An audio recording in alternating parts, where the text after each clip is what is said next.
কখনো কোনো মৃত ব্যক্তিকে গোসল করিয়েছেন? যদি সুযোগ হয় তাহলে একবার মৃত ব্যক্তিকে গোসল করাবেন।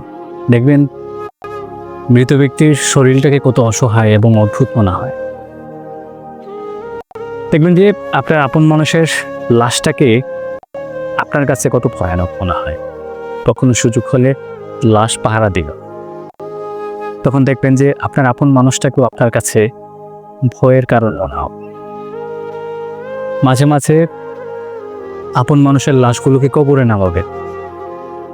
দেখবেন যেই মানুষটার সাথে আপনি চলেছেন, হাতে হাত রেখে আড্ডা দিয়েছেন, চায়ের কাপে চুমুক দিতে দিতে কত গল্প করেছেন, সেই মানুষটাকে যখন আপনি কবরে নামাবেন তখন আপনি বাস্তবতা বুঝতে পারবেন যে একই পথ তো আমারও ধরতে হবে।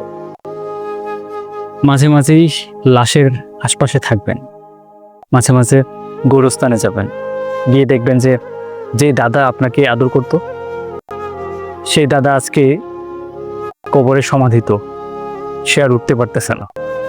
আপনি কথা বলছেন কিন্তু পাশ থেকে কোনো জবাব আসছে না।